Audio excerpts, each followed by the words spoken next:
First, I'd just like to acknowledge that we're meeting right across Australia, but everywhere we're meeting is on stolen land. Sovereignty was never ceded. I'm here in Sydney, and that's on Gadigal land. And I'd like to pay my respects to elders past and present. So, welcome everyone to Red Spark's webinar, Venezuela Eyewitness Accounts, Popular Power in the Face of US Attacks. So Red Spark's a new anti-imperialist Marxist organization, and we have a long-term goal of establishing a revolutionary Leninist party here in Australia. So in the wake of the kidnapping of President Nicolas Maduro and National Assembly Deputy Celia Flores, there's really been a wall of misinformation and black propaganda about Venezuela. Stories ranging from Venezuela's collapsing, the US is now running the show, and so we thought, who better to come along and set the story straight and give us an insight from the ground than Sierra Pascal Marquina and Chris Gilbert, who are both in Caracas. So they're the creators and hosts of Escuela de Cuadros, which is a Marxist educational television program and podcast. And they've also co-authored a book, Venezuela, the Prisoner's Struggle, which is a really wonderful insight into, on the ground in Venezuela, a great collection of interviews. Sierra is also a popular educator for El Panal Commune, and Chris is a contributor to Monthly Review magazine and also has had a book published with them, Commune or Nothing, which is, again, a really wonderful way of understanding what's happening in Venezuela right now and their socialist project. So we're so lucky to have both of them here to talk to us. Before we kick off, just a brief bit of housekeeping. Sierra and Chris are both going to talk for 20 minutes each.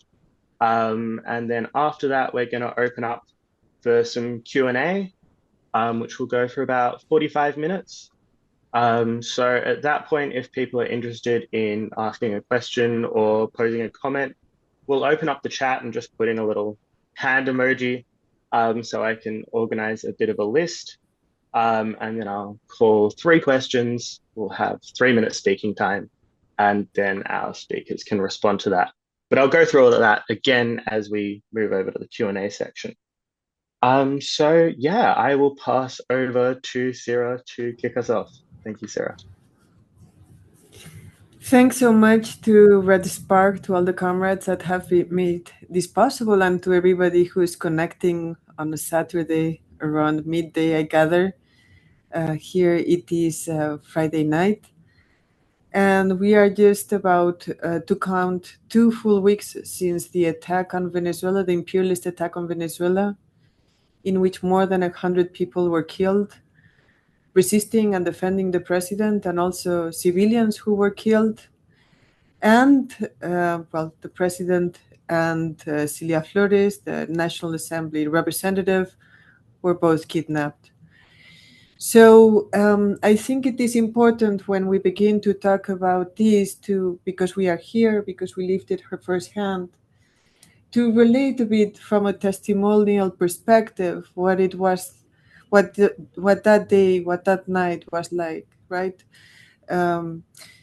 Because we are all on the left, I assume everybody who's listening, at least everybody is committed to sovereignty and self-determination of peoples. And we are, I'm sure, all anti-imperialist for that very reason.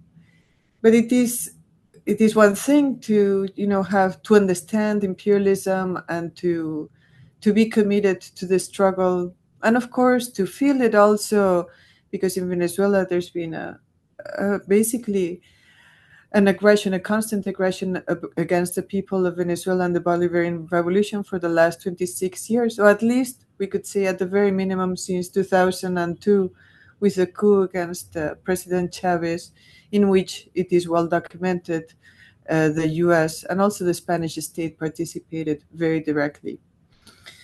But it is something else to actually live through a bombing. And when the bombing began and I even wasn't that close to the sides, but like the windows rattling and the walls kind of like felt kind of shaking. People, of course, very very concerned. And I have many other stories. We have many other testimonial stories of people who were very near where the helicopters descended. So it is. It shakes you up, and indeed, that hour, about an hour, and then little by little, when we learned that the president had been kidnapped, those were difficult moments indeed.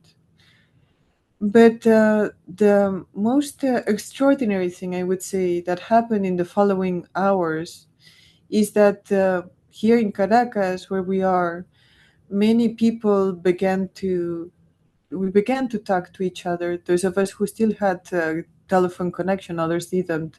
The ones who were closer to the areas that were attacked did not have telephone connection. But we began to talk to each other, and we decided to do what Chavistas do, what the people of Venezuela do when there's an aggression, which is walk towards Miraflores, that being the presidential palace. No, this was just a few hours that night. I didn't sleep. It was just a few hours after. And, when you come out in those conditions, this is my personal testimony. But I gather from other testimonies that everybody more or less felt the same. As we were coming out, we didn't know what we were going to find. But what we found was a city that was very peaceful. There were people walking towards Miraflores who we were collectively going to demand the return of the president and, of course, support our government, the Bolivarian government, the revolutionary government elected by the people of Venezuela. As we walked towards Miraflores, and it's, not the longest walk, but also not the shortest walk, what we felt was a lot of solidarity, and I can tell you that not only now, not only then, which was immediately the day of, but the days following, I haven't seen one single expression of support for for the U.S. attack on Venezuela. Of course, on social media, there are some people who are supportive of it. But here in Venezuela, at least in the part of the city which is pretty large, the part that I walk and that I move through, I haven't seen one single expression of support for the attack. In fact, and since in the opening you folks were talking about the mainstream media and the way that this is being portrayed, you do see in the mainstream media images of celebration, always in Miami or Madrid, never in Venezuela. Those images of Venezuelans with their Venezuelan flag celebrating, which actually they are not even very large, but whatever, they are there, and they did celebrate the attack, the extraordinarily violent attack on our sovereignty. But here you haven't seen it. So going back to that day, as we walked towards Miraflores, we felt a sense of solidarity with the people, a sense of kinship with everybody around. Some people that day, actually, the few stores that were open had somewhat longish lines, but not the longest line. Some people went out to buy some basic goods, which is normal in this condition. Some people stayed at home, and many people went to Miraflores. Since then, and every single day since the 3rd, there's been marches that have been growing and growing by the day. In fact, we have seen millions of people in the streets of Caracas marching. And I think this is very important because all sorts of things get to be said about any government that aims to build a sovereign, and in our case, a socialist project. And what tends to be said against these projects is that they are authoritarian, dictatorial, anti-democratic, that there's no freedom, that everybody is under a constant state of repression. This is absolutely false. And I think that the images speak louder than anything that I can say.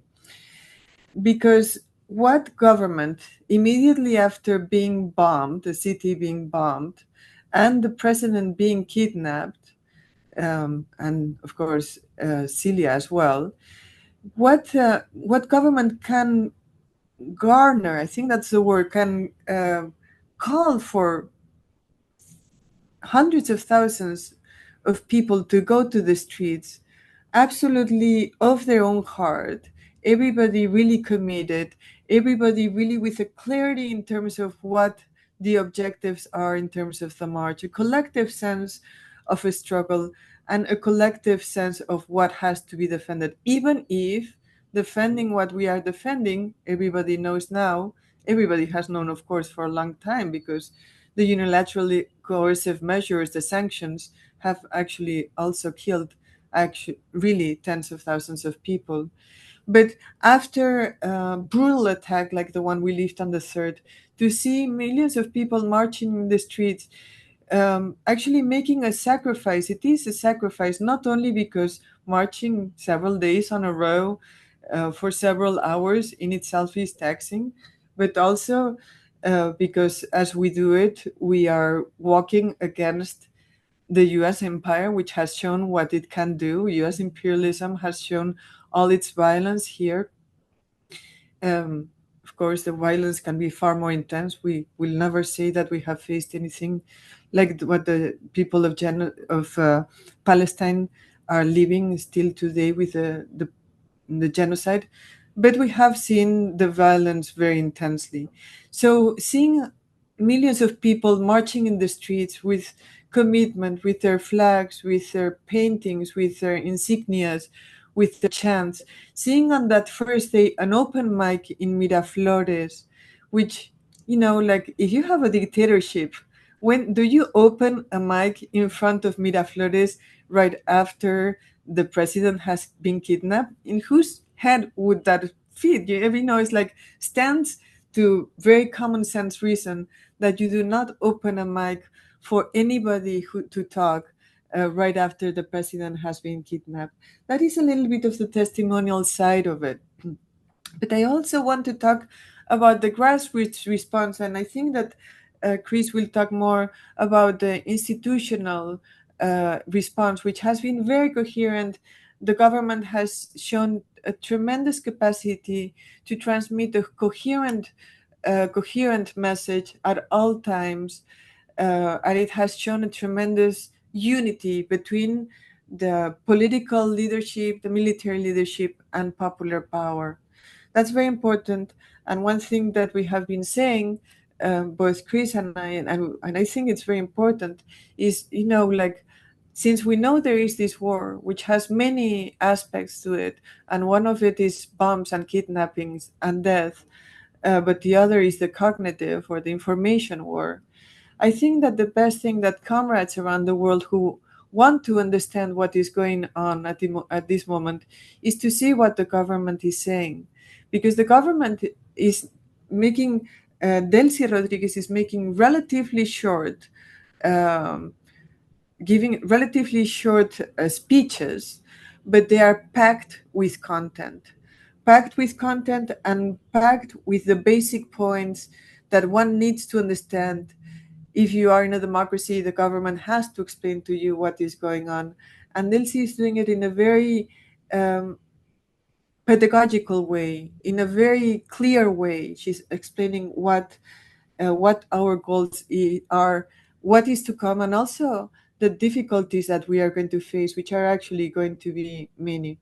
So I want to focus a little bit on popular power and the grassroots, which is one of the themes that oftentimes doesn't get talked to about much, even on the left, that solidarities with the Bolivarian Revolution. Although I have to say that we are very happy that of late, over the past year or so, even before the bombing, the people who are solidarities with the Bolivarian Revolution, even more 1, 2, 3 years, the people who are solidarities with the revolution have begun to turn towards the commune. Because the commune, what is the commune? The commune is the core project of the Bolivarian Revolution in terms of the path of the collective pathway towards socialism.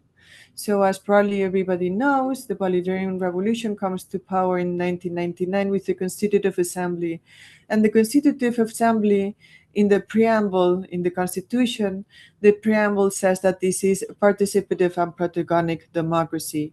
So, a democracy that goes beyond the conventions of liberal democracy, which is the conventional, the kind of democracy that exists around the world. Um, so in 1999, that gets established in the Constitution, but it is true that in the early days and even in the early years of the revolution, while there were very important steps that actually began to question and even collide with the logic of capital, and I would say the most important one in that sense, the most important law in that sense was the 2001 Ley de Tierras, the land law, which was a law that questioned private ownership over large tracts of land that were not in use and gave the power to landless workers to take that land. So but it is important to know that while that law is very important in the timeline of the revolution, it is not until 2006 that Chavez proposes that this revolution will be socialist. In 2006, Chavez also and the people of the Bolivarian Revolution begin to organize communal councils. Communal councils are grassroots direct democracy spaces in the territory, in the barrios, in the countryside. But actually, it is in 2009 when Chavez begins to talk about the commune. The commune formally is the sum of several communal councils, but it is actually a qualitative jump from, it's not just a sum of several communal councils. In a communal council, you meet, if you have a neighbor who's very loud, you have an assembly and you collectively decide until what time people can play music. Or if there's a problem with the school, you meet in the assembly and you decide what steps you should take to solve that problem in the school. But in fact, communal councils didn't have the mechanisms to begin to transform the social relations of production in society. It is with the commune that we find the Bolivarian Revolution, Chavismo, the people of Venezuela, the working people of Venezuela find the pathway to build socialism via a substantive democracy that's not just about direct democracy in the communal council, which is in itself wonderful, very important, and we could say it could be a kind of like a school for real democracy. But at this second level, the level of the communes, it's not just about this direct democracy. It's also about collective control over the means of production. Why am I telling you all these 2 weeks after we got bombed? It may seem like I'm getting sidetracked. But I think that one of the important things, one of the reasons why we have seen millions of people in the streets of Caracas is because this form of transformation that actually turns people in a capitalist society are placed by the system into isolation as individuals who are not part of a collective, right? Capitalism tends to isolate you. But the communes are precisely the space where the social fabric begins to be rewoven, and rewoven not only through participation in assemblies, but again through the direct control of means of production. Communal means of production are means of production where the surplus does not go, of course, to the bourgeoisie, it doesn't go to the state either, it's not state property.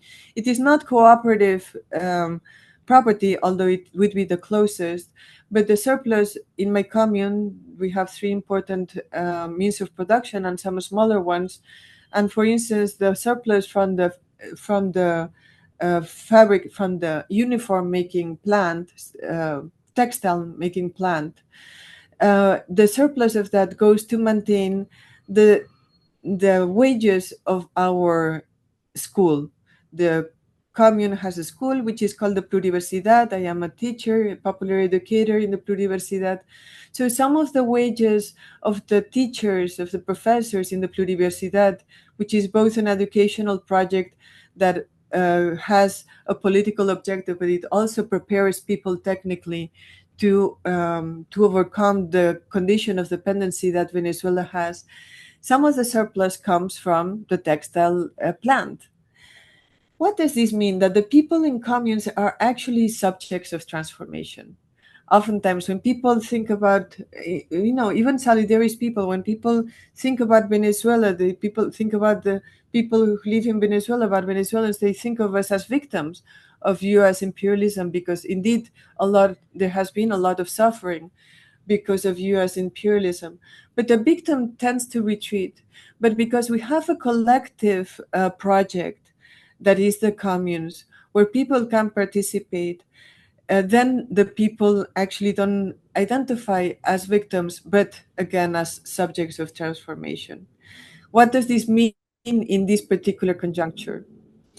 Well, it turns out that the government walks lockstep with the communes, and especially over the past, say, 3 to 4 years, there's been a very important turn towards the communes by the Bolivarian government. This is important because during the worst of the crisis, which was, of course, produced by the US sanctions, during the worst of the crisis, the Venezuelan government actually had to focus on finding mechanisms, for instance, to sell oil in a country where there's not only primary but also secondary sanctions. So even, for instance, an Australian company cannot buy Venezuelan oil, not because it's directly prohibited from buying Venezuelan oil, but because it will not be able to do business with US corporations. And as everybody knows, it's like if you are an oil company, a gasoline distributor or whatever, you probably need to do business with the United States. So the impact of the blockade was tremendous. The death toll was huge, and the government over the first years had to focus on finding mechanisms so that there was a reactivation of the economy. Once the government assured that there was an stability and an economic recovery, the government turned towards the communes. We have seen millions of people in the streets of Caracas because people are in a place where they believe that they have a role, and they don't only believe it is because we are actually building collectively a new world, of course, little by little, with many problems, with many contradictions, with a lot of things that we still have to resolve, with a lot of errors and so on. But the truth is that the majority of the people of Venezuela either are or can be directly participating in a place where they are changing their lives. And not only that, they know that the government is supporting it.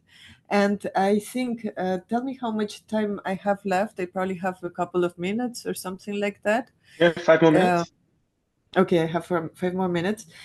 So the thing is that we have seen all these people because the people have something to do. They feel like their role is important because it is. They feel like they are subjects of transformation because they are. And they know that they have a government that's supporting the project. One of the most extraordinary things about the past few years has been this, not only that there's been a turn in discursive and also in real terms towards the communes, but that there has been a mechanism that was embedded, that, as far as I know, President Maduro came up with it, which is the popular consultations. The popular consultations have been very important in activating communes that were not very active. Because it is true, there are around 4,500 formally existing communes, and some of them are very robust, and some of them are incipient, and some of them didn't have actually communal activity before the communal consultations began. So communal consultations are the pathway that the government of President Nicolas Maduro, and Delcy Rodriguez has, of course, already said that she's going to continue with the consultations. The consultations are a pathway. They have two virtues, we could say. One is that they are efficient ways of allocating resources, democratic and efficient ways of allocating resources. Because with every consultation, every commune receives, after the consultation has the consultation process has closed up, every commune receives in the communal bank an amount of money. It's actually not a lot of money, but very important for communities in a country that has been very hardly hit by U.S. imperialism. It's $10,000 per consultation. Then for the project that comes first, and then the second project gets funded generally by another institution at the local level. So at the national level, the first one is financed. At the second consultation is financed locally. So this is a very efficient way of and democratic way of allocating resources. It also is a mechanism, and this is the second thing that's important about the consultations. It's a mechanism for activating communes that were incipient or that actually were not active. In other words, you have to go through the process of assembly. A consultation is just not about voting between several projects, which I can tell you. They can be, for instance, in my commune, the first project was an ambulance. In the what came out in the second project, it was fixing roads. In the third project, it was actually I don't know, public spaces, creating kind of like little parks for children, things like that. So those kinds of projects are the ones that are getting financed. But as I say, it's a very democratic and very efficient way of allocating resources, because the money goes to the commune, and the commune itself is the one that does executes with collective work the project. But then there's the second thing. To get the funding, you have to actually go through the process of meeting in assemblies, of defining what priorities are, of preparing the actual election day, and of actually executing the project. So people have seen that not only is the government committed discursively, and not only is the government capable of allocating resources outside of the conventional structures, but also the government is generating mechanisms so that people activate themselves in communes that were not so active. There are two, and this is really the end, there are two spectrums of democracy in Venezuela. This is actually something that I think is important for people to know. We have one spectrum or one wing, I don't know how to call it, one sphere. Let's say two spheres. Let's call it like that. We have two spheres of democracy in Venezuela. We have one sphere of conventional democracy where people choose their president and their National Assembly representatives and their majors and so on and so forth. And conventional liberal institutions, a National Assembly, a Supreme Court, ministries, and so on and so forth, like in most countries. We have that. That in itself is a well-working conventional democracy.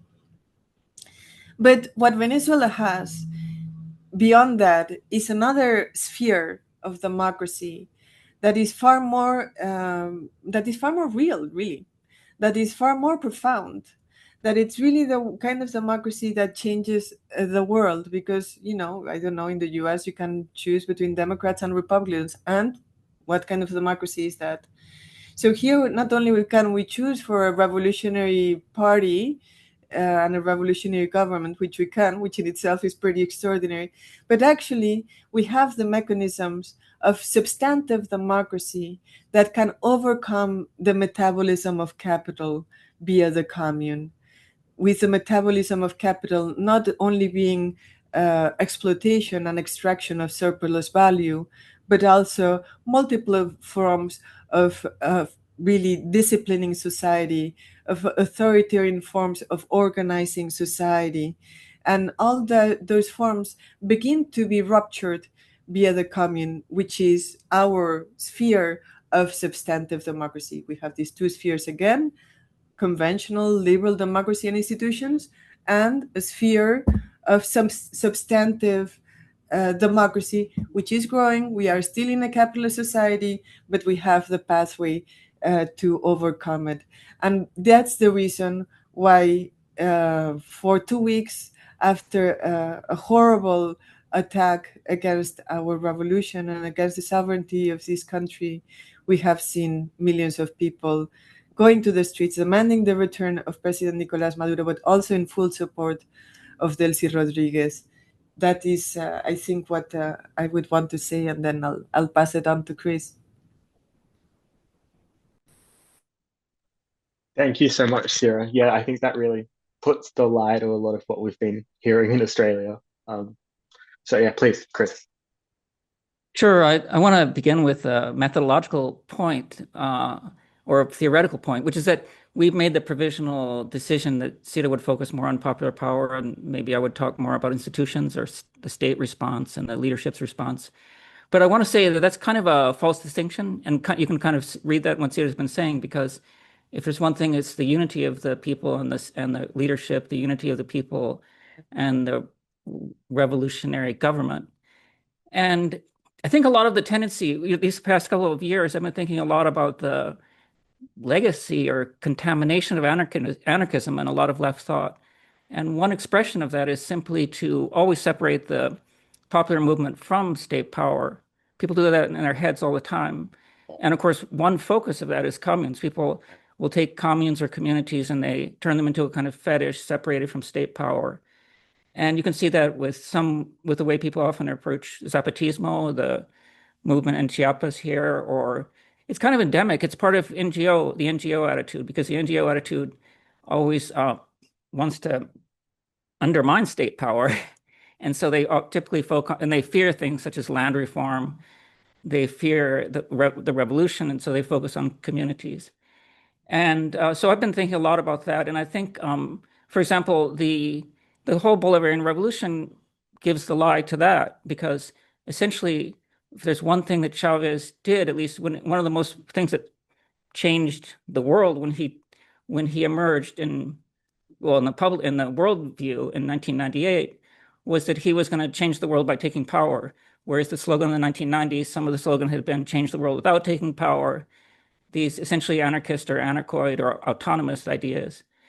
And so, one important thing, and this kind of goes back to the point where I began saying that the revolution, the state and popular power go hand in hand, or at least the revolutionary command structure and popular power go hand in hand, is that impressively, what people saw in Venezuela after Chavez took power, after the revolution got going, they saw an expansion of popular power that went way beyond what had ever been experienced in Mexico, specifically in Chiapas in that zone, or what Kurdish popular power consists in. Because when you take the state, it provides an umbrella, a framework for expanding popular power, making it more meaningful. So it's not like a zero-sum game between state power, revolutionary state power, and popular power. In fact, they fuel each other mutually, and that's exactly what people have seen here. And I say that's essentially what a revolution is. I think that in the conceptual framework people get from academia or from middle-class common sense, they immediately, if there's one thing they won't accept exists, is a revolution. We're always before a revolution in some state of dual power. People should remember that the dual power idea was the 9 months prior to the revolution. And then after the revolution happened in October, that's when it's no longer dual power, but a revolutionary situation. So a lot of these anarchoid ideas exist in the kind of dual power thesis that people approach the Bolivarian Revolution. So what's happened in these last couple of days, if the whole Bolivarian Revolution weren't a refutation of that, what's happened in the last 2 weeks is also a pretty clear refutation of it. First of all, U.S. imperialism would not have kidnapped the leader if they didn't think that the leadership was important, if they didn't think state power was important. At the same time, from our side, the wiseness of the revolutionary direction has been its capacity to maintain state power, to recompose itself rapidly, and to transmit very clear messages to the revolutionary bases. And that was done with a lot of brilliance. I wanted to write an essay. One's always pressed for time in this kind of situation, which I can't say that I've lived that many, but in these past couple of weeks, we've been very pressed for time. I wanted to write an essay called "We Did Things Right Here" as part of the battle of ideas, because you'll hear all kinds of explicit disinformation, a lot of it innocently or not so innocently echoed by people. And when you think about what happened here from the standpoint of the state, the response was everybody was on message. That I always feel like we could contrast that with the irrationality, the kind of, or the explicitly fascist forefronting of irrationality that comes from the White House and is replicated in the New York Times very clearly. Here, there's been a very consistent message, a very rational message. And for example, in the just hours after the bombing and after the kidnapping, there came a very clear communication from the armed forces, appealing to history, appealing to the history of anti-colonial struggle here, appealing to the history of anti-imperialist struggle, because Venezuela was under an imperialist blockade about 125 years ago. And at that point, also, it led to the elimination of the leader.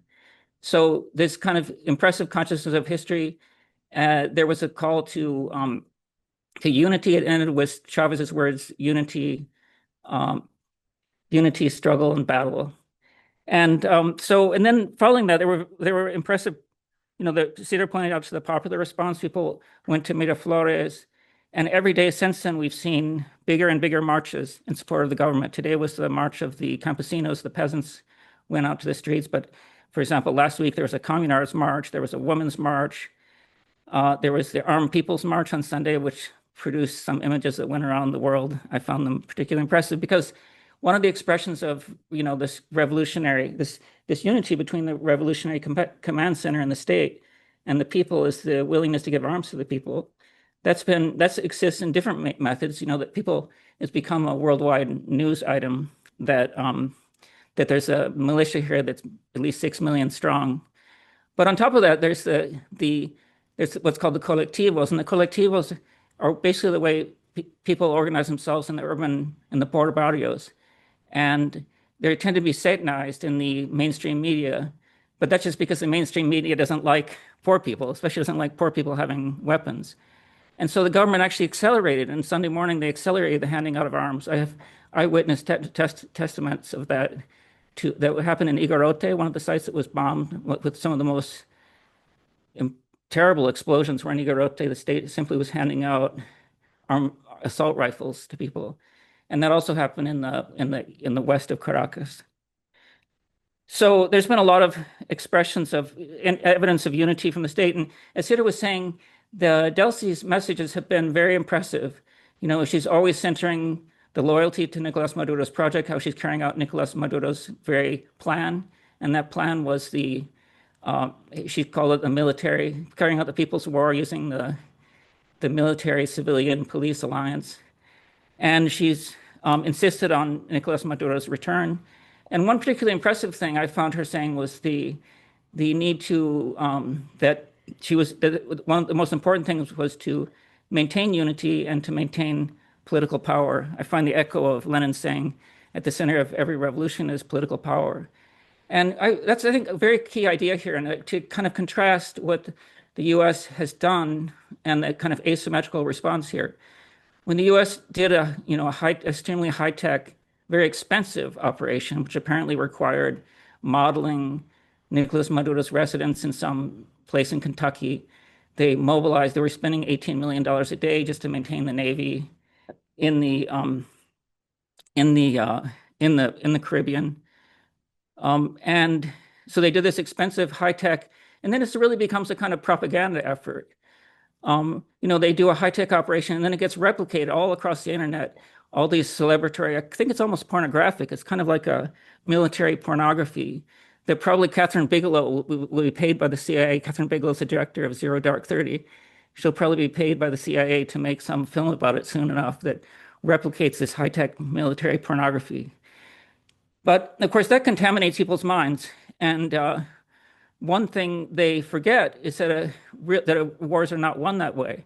In fact, one basic fact that any thinking person will realize is that they do this kind of operation because they're afraid to put troops on the ground. They really know that they cannot win a troops on the ground battle. And so they do that kind of operation. At the same time, everybody who has any memory of history, you don't have to go back to the Vietnam War. You can just think about Afghanistan and Iraq, especially Afghanistan, that you don't win a war through decapitation of leaderships. You don't win a war through a high-tech display like that. You need to win a war through a political, Clausewitz says a war is a continuation of politics. And so you clearly have to have a political project. And imperialism doesn't really have a political project, political civilization. They certainly don't have a civilizational project. They seem to be in a highly irrational state in which they're trying to compensate for their increasing weakness through different kinds of pillage, simply outright pillage, which Venezuela is not the unique case. For example, having lost the tariff war with China, the United States has decided to pillage India further through through putting harsher tariffs on India. So this kind of so on our side, I feel like there's a clarity of political project, and the leadership, whether it's Delcy Rodriguez, Diosdado Cabello, or Vladimir Padrino Lopez, the head of the armed forces, they've always centered this political project, and that's the first step to winning even a military confrontation, is having a political plan. In our case, not only having a political plan, actually having a civilizational project, which is socialism, which is communal socialism. And so that is absolutely the correct response.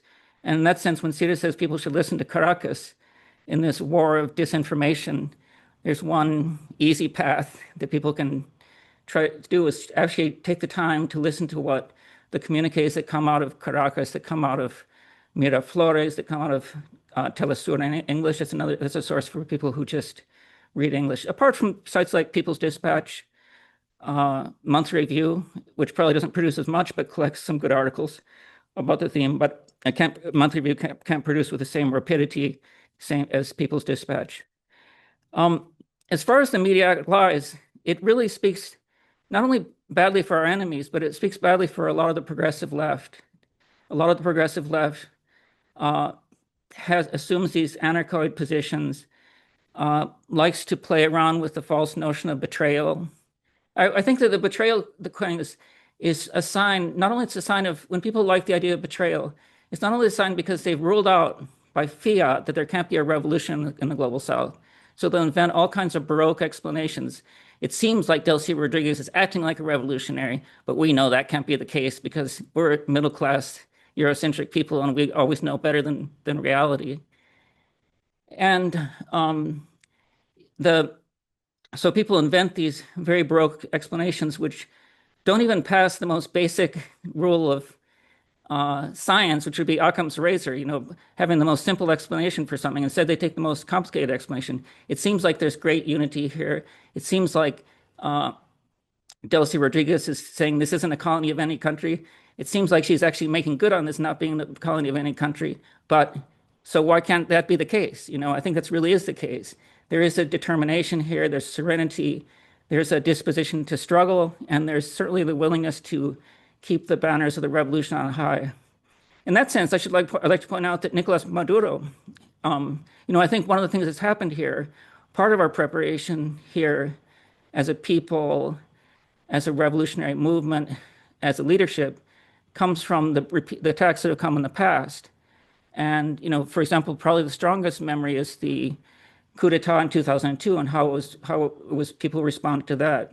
Just like I think in the Russian Revolution, 1905 provides a kind of a playbook for, in some ways, a playbook or testing ground for how revolutionaries should act in 1917. Well, here, 2002, and especially the counter coup, the massive response to the coup d'etat has provided the playbook. So, as Cedar was saying, everyone goes to Miraflores. Well, that's what people did, Miraflores being the presidential palace. All of us woke up in the morning and we said, we're going to Miraflores. We didn't even need to receive a communication. Everyone knew it. In fact, when Cedar and I came out of the building, we saw a police officer with a long gun looking at us. He looked at us and he said, leales siempre. And under our breath, we said, traidores nunca. He says, we're always loyal, and we say, we're never traitors. kind of like a password.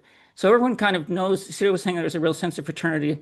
Everyone kind of knows what you should do in this kind of situation, especially maintaining calm, especially recovering the leadership, especially listening to the leadership. And Nicolas Maduro understood that too, because one of the things that Chavez did was send the message to people when he was kidnapped and taken to an island in the Caribbean, a small island. I think it was Laurachia. He managed to scribble a message to people saying that he hadn't resigned from power. And so Nicolas Maduro understood that people were expecting a message from him. He gave this message, the victory and the pointing sign, to people. Like that's nosotros venceremos. And that's been an extremely forceful message to people. So I think one of the main lies that people should push back against is the question of disunity. I saw in The Guardian today the depressing experience of reading The Guardian. If you know anything about the subject matter they're writing on, they interviewed Eva Gollinger, who's someone here who was during Chavez, who left in very suspicious circumstances. And there she's telling about how the revolution is being betrayed. And originally she dedicated herself to separating Nicolas Maduro and Hugo Chavez, saying that Nicolas Maduro had destroyed the revolution. Now apparently she's thinking Delcy is destroying the revolution. I think these people are actually, there's a reason why The Guardian interviews them. And they quite possibly are paid operatives of the CIA.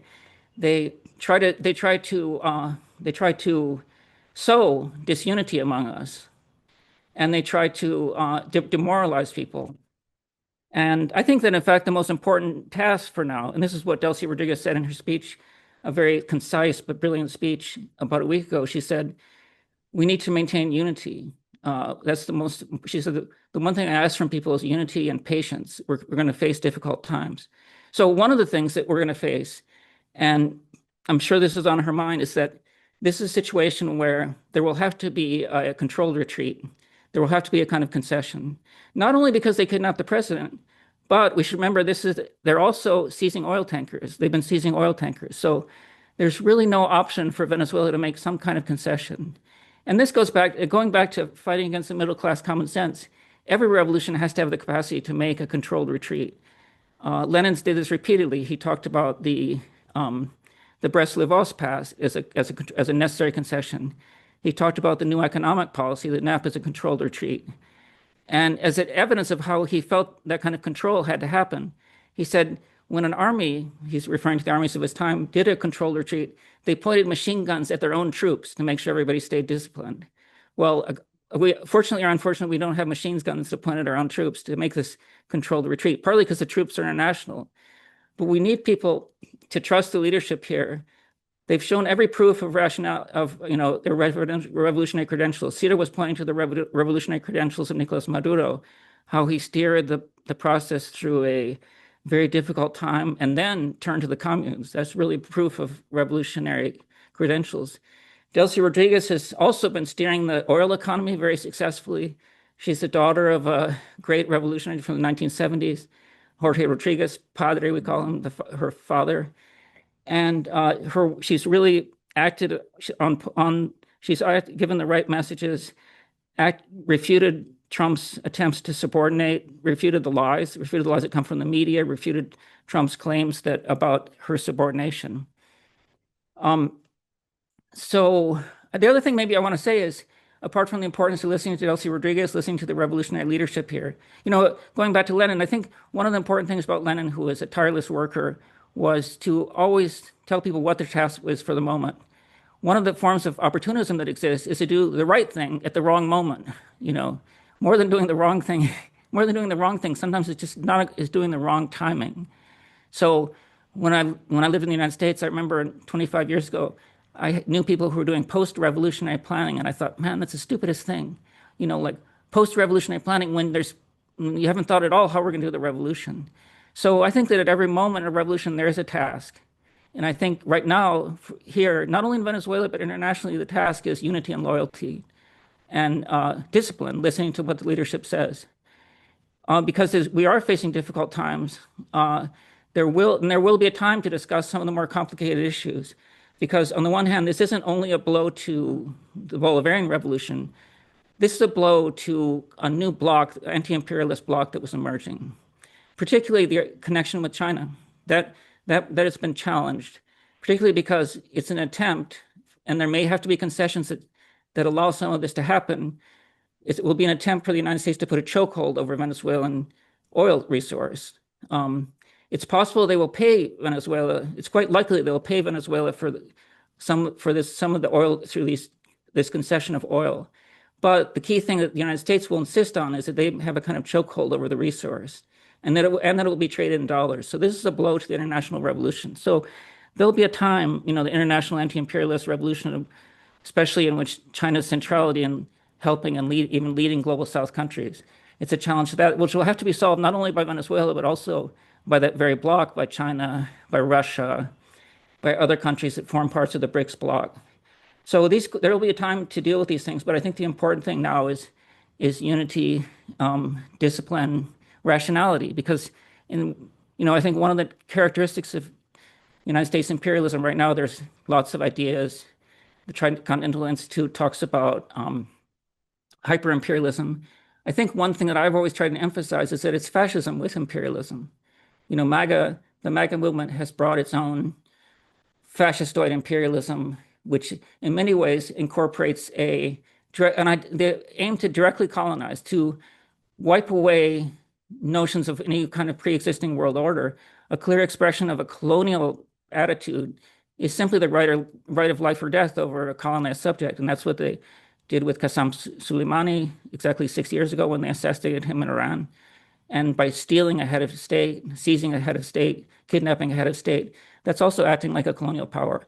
On top of that, there's a colonial claim of simply controlling the resources of other countries and of other peoples. So we are facing a new fascist imperialism that has many expressions. You just have to have the unfortunate experience of not only listening to Trump, but Stephen Miller or Marco Rubio. You see this fascism expressed very clearly. I'll end with saying, and we'll pass over the questions. I want to point out especially the Cuban response here. I guess yesterday there was a homage to the 32 Cuban martyrs, heroes who died defending Nicolas Maduro. This is a great evidence that there was not betrayal, since people fought to the last, they died to the last man. It's a proof of Latin American unity, and it's a proof of something that President of Cuba, Miguel Diaz-Canel, put in his he put in his Twitter account 2 days ago. He has a great little video of Fidel saying, if there's one thing we don't like, he does this talk, he lifts his finger, he says, if there's one thing we don't like, President Reagan, there's one thing we don't like. And he makes a long pause. And he says, we don't like it when people threaten us. And so Cuba's been a brilliant example, a heroic example of how 100 miles from the empire itself, they've been able to stand up to imperialism. They don't accept being threatened. They're not accepting being threatened right now. And it's a sign of internationalism. The internationalism goes both ways between Venezuela and Cuba, but it's proof that Venezuela isn't alone. It's proof there's fighting spirit here, revolutionary spirit. As Diaz-Canel said, they died not only defending Venezuela, but also the honor of Cuba and the honor of Nuestra America, which would be Latin America. So that's how I'll end. We can pass over to questions. Thank you so much, Chris. Yeah, I think that's a really helpful framing for all of us here. So what we'll do is we'll open up the chat now. If people have questions or comments that they would like to ask, just put a little hand emoji into the chat. We'll go sort of 3 questions or comments. Everyone can talk for about 3 minutes.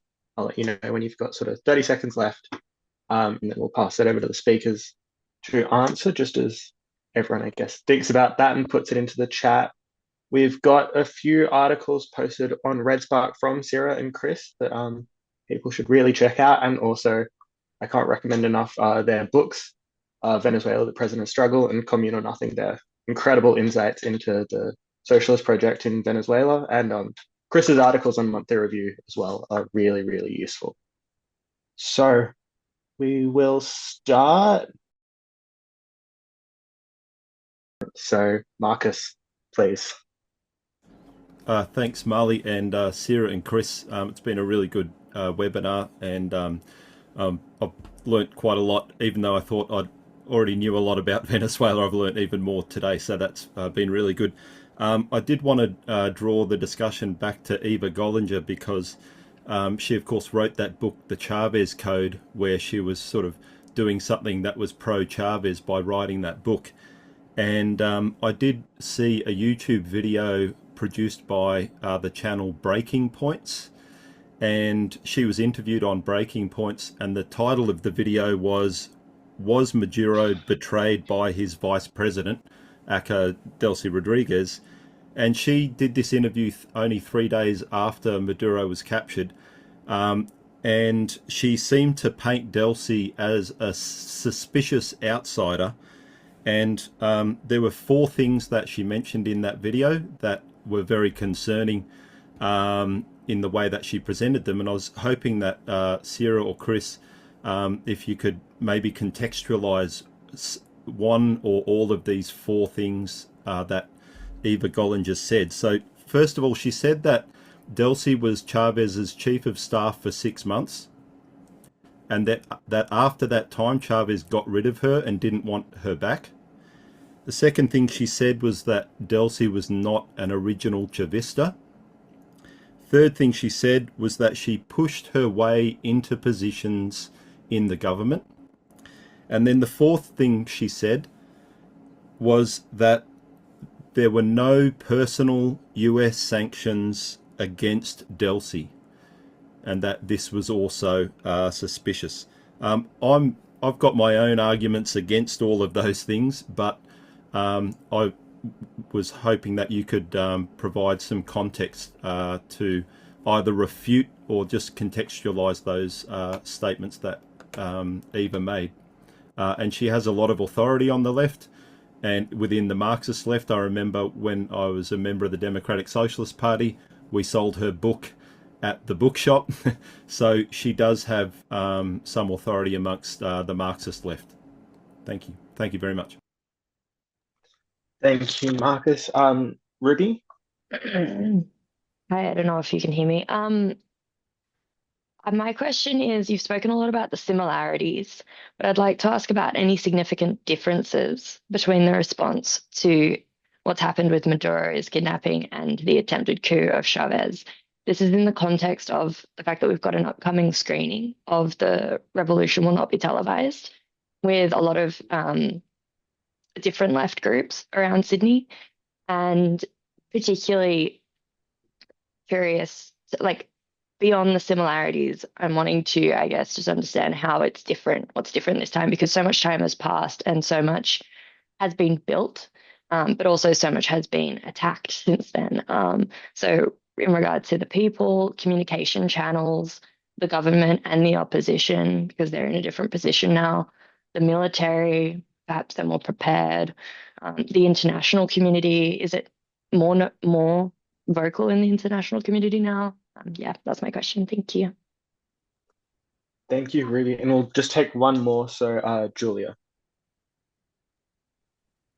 Yeah, thank you. I just wanted to ask, there's been on the news that now that supposedly, this is conservative news, I guess, supposedly the oil is controlled by the USA, Cuba will no longer get any of those, the support that it had. And I'm wondering whether you could, add a little bit of clarity around that, because the press is saying that Cuba won't be able to survive and Venezuela is no longer going to be supporting Cuba. Thank you so much, Julia. Yeah, so I'll pass over to Chris and Sarah. I'm not sure who wants to go first. So I'll take some of it. About Eva Gollinger. Yes, let's see. Delcy actually has been a Chavista since the beginning. She also was part of the Liga Socialista, which became part of the, before Chavismo existed, she was part of a left party, the Liga Socialista. And the Liga Socialista, as she was part of it, became part of the Chavista bloc. So she has always been a Chavista. That is absurd to say that she hasn't always been a part of the bloc. That Delcy pushed her way I mean, everybody knows that Dulce is an extremely hardworking person. I mean, like, people who know her, they say that they basically don't know when she sleeps. So if being very hardworking um, and as a revolutionary committed, and in that sense, because she's capable, also committed to to assuming spaces of power. Um, I think that in that sense, yes. I think that probably nobody would say the same thing about a guy, about a man. If a man raised up, from in the ranks of the government, um, nobody would find that surprising. But because she's a woman, perhaps then you have to think about herself, like going like this and hurting other people, as opposed to her capacity, her commitment, and and she's a very one thing that like this is a time when we have to learn, like about the virtues of a new leader, and also the differences, not as some people do, that they say, like, obviously what Eva Gollinger before was saying that Maduro was not Chavez, and now she's saying that Delcy is not Maduro, when she was already saying that Maduro was no good, and now she's saying that Delcy is not like Maduro. The whole thing is so absurd, right? Obviously different people, so you don't need to explain that they are, that Maduro is not Chavez or that Delcy is not Maduro. It's obvious. But she comes from the Liga Socialista. She's always been a Chavista. Um, there's no sanctions on several leaders of the Bolivarian Revolution. The reason for that is that the US too has had to keep channels of communication open with Venezuela throughout. So that's why there's no sanctions on her. And Delcy indeed was a minister for not very long time for Chavez. And Chavez had this practice of changing ministers very regularly. Maybe that was a weakness of Chavez. He had one minister and he would very quickly change them, or maybe it was necessary. I don't know. All I can say is that indeed she was a minister of Chavez, and indeed, like many others, was not a minister for a very long time. She was also very young. This is about 20 years ago that she would have been a minister of Chavez. She's a very respected person. She's a powerful person. Now, the similarities and differences between the coup and the kidnapping, I think that the main difference is that right now there's unity within the military. The coup was given in part by the military in 2002. And right now there is very clear unity within the military. It took some years to build a really to really consolidate a military that was patriotic, that was unified with the project. So that would be the main difference that I would think there is. In terms of the international response, I think that maybe the international response right now in terms of the left has been better, but also because it's going to last longer, right? So Chavez's coup lasted basically a little bit over 48 hours, and unfortunately, this situation will go on much longer. But actually, I imagine that after Chavez's coup, there weren't marches with thousands of people around the world. And this happened now.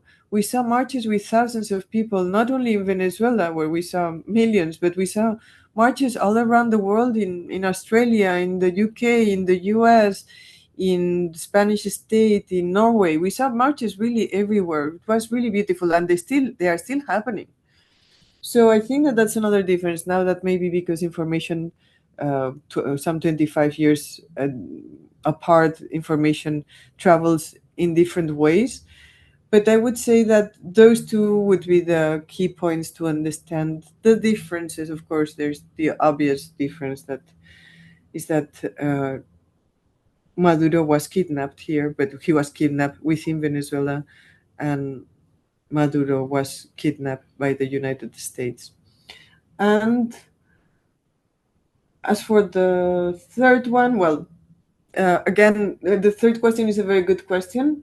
We were also concerned that the U.S. would try to close channels for sending oil to Venezuela. But again, the government has been very clear. And when those rumors started to come around, there was a very simple two-paragraph communique from the Ministry of External Relations that the relations with Cuba were not going to be broken no matter what. So they will remain open, they will remain important, and Cuba needs Venezuela's oil. How that will happen, we don't know, but we can trust that Venezuela will do it. There were 32 Cuban heroes who died defending our president, and we are not going to let them suffer even more because of the U.S. sanctions and because of the U.S. attack on Venezuela. Maybe I'll say something about those three issues briefly. About Eva Gallinger, one test of is just to see what people think of them in the very country being analyzed. And here she has absolutely no credibility. Even people on the streets, like she became a tendency again during the summer when Venezuela began a Twitter tendency. She'd kind of disappear, and she became a tendency in the summer when Trump said that he was going to put CIA operatives on the ground in Venezuela. And Eva Gallinger made a tweet that said, well, that doesn't make any sense because the CIA has always been in Venezuela. And people all from Venezuela said, well, she would know, and they also said, mention the word CIA and look who appears. And those are kind of the people who trolled her. And so she really has no credibility here. And I think that's because she belongs, first, she left. And she was here and then she left. And I think she belongs to that cottage industry on the left, especially Trotskyists, but not only Trotskyists, like Tariq Ali. Tariq Ali is selling the idea that Delcy is not any good, but Nicolas Maduro was good. And Alec Kalinkos is saying neither of them are any good. So there's the whole cottage industry. It's a Eurocentric industry because in the Eurocentric viewpoint, everything in the global south is always failing. States fail, then revolutions fail. Any kind of hiccup in a revolution, then it's sinking immediately. In 2014, there was this whole flurry of activity, people saying the end of the pink tide. All of them got on podiums in different conferences around the world. The intellectual academic left was pronouncing how the whole thing was always falling apart. One obviously profound irony is that they're always saying it's always falling apart, and they say it every 2 weeks, but then how can something fall apart in an iterative case, every 2 weeks unless it's reconstructed in the intermediate week? So it kind of falls into a logical impossibility. I think it's a profoundly Eurocentric viewpoint. And I won't respond. Cecilia, I think, responded much better than I could to the civic claims of Eva Gallinger. I'd just like to say, people will say, especially the mainstream media will say, presumably the so-called respectable mainstream media like New York Times, they read an article about Delcy, saying that Delcy had real contradictions with Alex Saab, and that's why Alex Saab was a minister of commerce, and that's why Delcy called on the U.S. to seize a tanker. I mean, I don't know where this stuff comes from, but okay, Delcy is actually really, really close. They didn't even bother to research the article. She's actually very close to Alex Saab. She's worked closely with him on the economic recovery thing, and if she had any contradiction with him, she certainly wouldn't have sent his wife, Camila Fabri, to the United States to get Nicolas Maduro back. Camila Fabri's been sent to the United States on a delegation. So that kind of, just like the reporting from the New York Times, they don't even bother to research. The closer they get to Venezuela's Colombia, they feel like by setting themselves up in Bogota, they can understand what's going on in Venezuela. So that's why I think it's just a dangerous business to even try to process this disinformation that's traded out with an obvious purpose. I've always been someone skeptical of conspiracy theories, but actually psyops are real. They actually do psyops, and they actually, first in academia, for example, I've always thought that the corruption of academia was a pretty much spontaneous phenomenon having to do with the buying, with imperialist rents and the academia being part of the worker aristocracy. But the sad truth, and if you look at a recent book by Gabriela Rockhill about paying the pipers of Western Marxism, a lot of times it's just they go in there and pay people off. I mean, even more so with the media. I'm sure they just pay people off. It's that simple. So some of these more direct, brutal controls of things, and I'm sure the U.S. media and the global media has gotten markedly worse even since the 1970s, when at least there was in some investigative journalism that sometimes didn't do what imperialism exactly expected. I'm going to jump over to Cuba. One thing about Cuba is that, as Cedar pointed out, there's been very clear expression of solidarity with Cuba. Also, another thing is that a lot of Cuba's oil is guaranteed by Russia. So that's one source through which Cuba can continue to get oil, even if, that's why I say some of these problems are problems of the global anti-imperialist forces that will have to be resolved. And Russia is a country that can guarantee the administering supply of oil to Cuba if it needs to.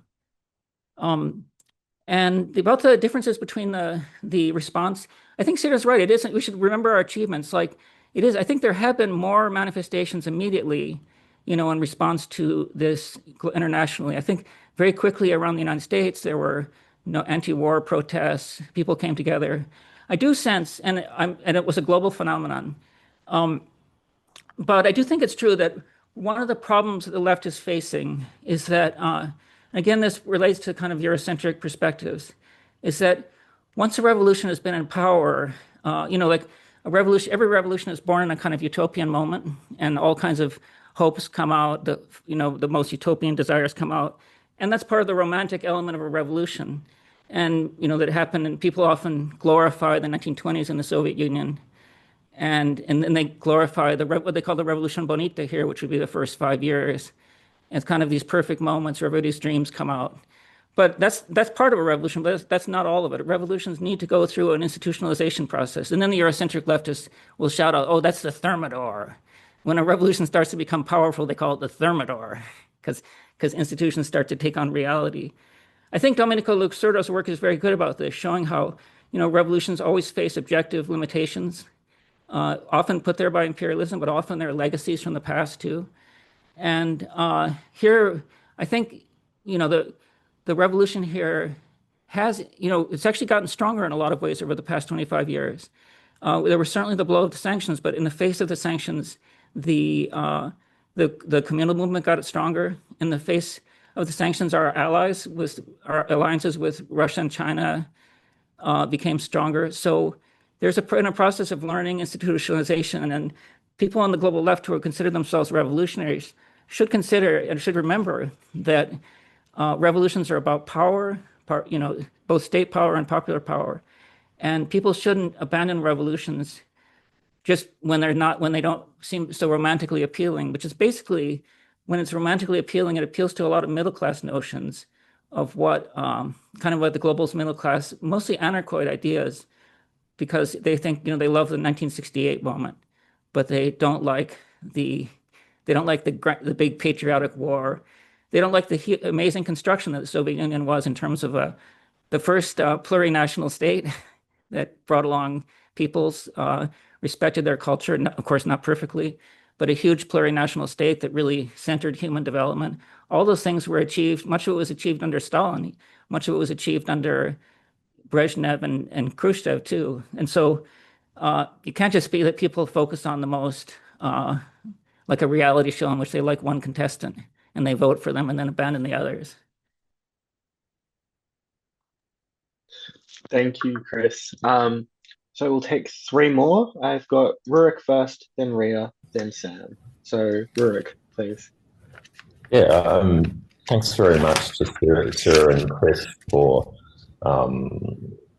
speaking, because it's so important for us in Australia, and particularly the points that Chris has made and also Sarah about the global left and the tendency to really demonize third world revolutions, looking for every little problem and then exacerbating them into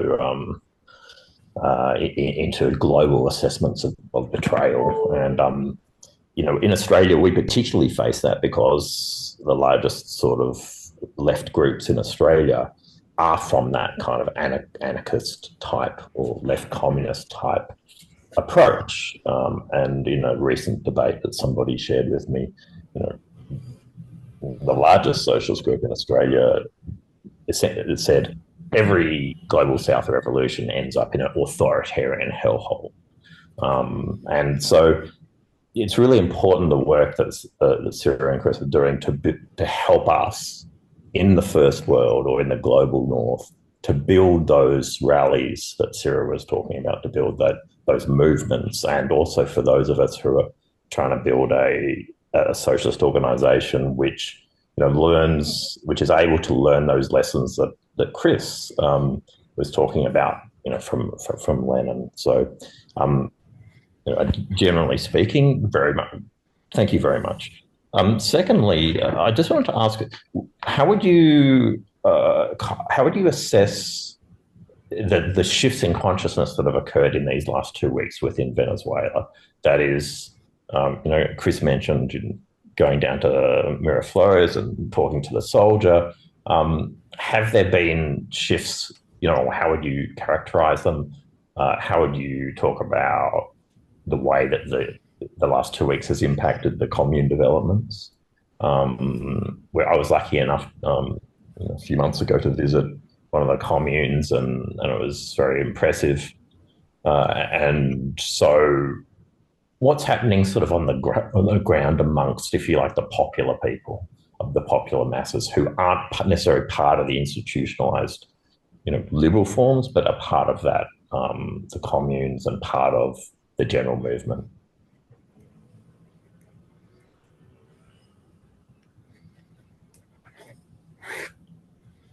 Sorry, Ria? Thank you.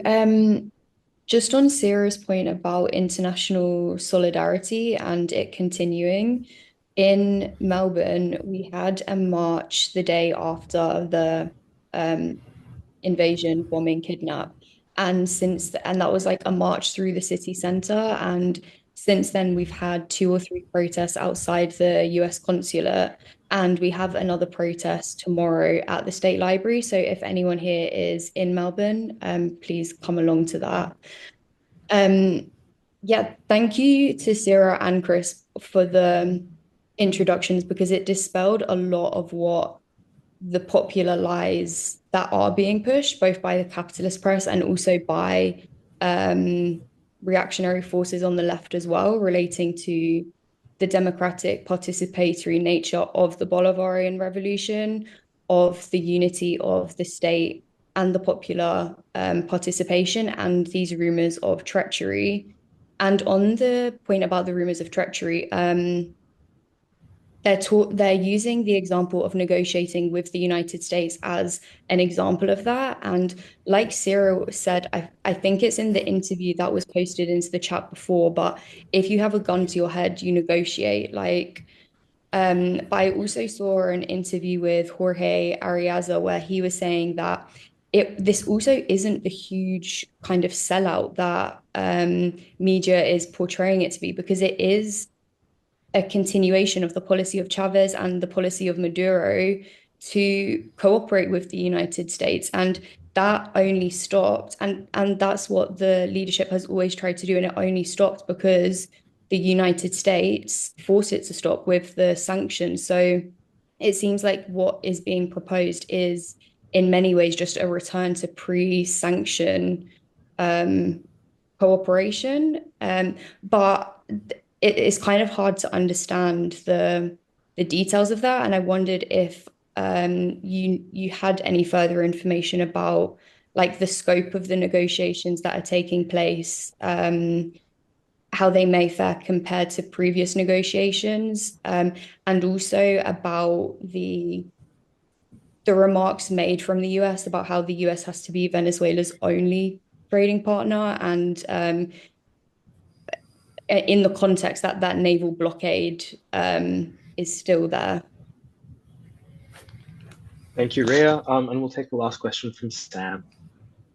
Yeah, great question. I guess following on from that one, and a comment as well. I mean, it's been the policy of the Cuban leadership throughout the entirety of the revolution to try to normalize relations with the United States as a way of trying to minimize the aggression of the United States. And it seems, to be a very obviously logical approach, both from Cuba and Venezuela as well, to try to have basic diplomatic communication and have to unblock economically as far as possible, as far as imperialism is willing to or can be forced to all that. Try to win or allow basic economic interaction. And I guess my question is related to that as well. I can't really get my head around, and apologies if this is sort of an obvious question, but what's the state actually of the naval blockade? I mean, has there been, I saw reporting earlier in the year, at which point I think it was one report anyway, said that none of the Venezuelan or none of the tankers had been able to get out of, sort of encirclement, the US encirclement. Is that still the case? Do we know what the situation is? Because it seems that, in terms of longevity and just basic economic functioning, I mean, obviously Venezuela needs to be able to export some amount of oil. Otherwise, will have to be, I guess, another austerity, of some sort or another. So how's that going? Thank you. And it's been a great session. I just quickly as well, I mean, one of the interview with Syria that we republished on Red Spark, the Venezuela's militias and civil military union interview, the interviewer asked, what can we do as international solidarity activists or something like that? And one part of Syria's answer was to say, to understand the process. And I think that's very important. And I found this session really useful. We're just really starting or restarting to try and understand more in Australia as we ramp up our solidarity work here. So that's been great. And if there's any sort of, I guess, comments on that as well. Thank you. Thank you for that, Sam. I'll pass back over to Chris and Sarah. Do you want to go first, Chris, or should I go first? Since Go I've been ahead. going first, I don't know. Okay. So but let's see. On the first one, yes, of course, the shifting consciousness over the past week, 2 weeks or so. I think that I can't say just yet if there's been a shift in terms of consciousness because people were so aware of how violent U.S. imperialism is. But I imagine that little by little there will be there's anger, and anger is a way of expressing consciousness when you get attacked, right? And there's a fair amount of anger, especially the first days, but still, and it's a kind of anger that I guess the blockade actually has killed many more people, but it doesn't generate the same kind of reaction because it's kind of like sort of invisible war. Even if we all know that it is a war, it's kind of like harder to pin it down. So that consciousness may result in, like a growing, or at least in a reaffirmation of the anti-imperialist character of the Bolivarian Revolution. Not that there were any doubts about it, but I guess like a more even physically felt reaffirmation of imperialism. And how has it affected the communes? I think that the most consolidated communes, I can talk about my commune, there were 2 assemblies following those days. People needed to talk and converse and try to come to terms with what had happened. There's also going door to door for the people who have, there's some people actually who have not been, some people who have are traumatized by the situation, by the attack. So there's work going door to door to make sure that people are okay. There was a mass led in my commune, right? So because the question was about communes, and at the moment I cannot give a picture, a national picture in terms of what has happened in terms of commune. So I can give you the picture from my commune.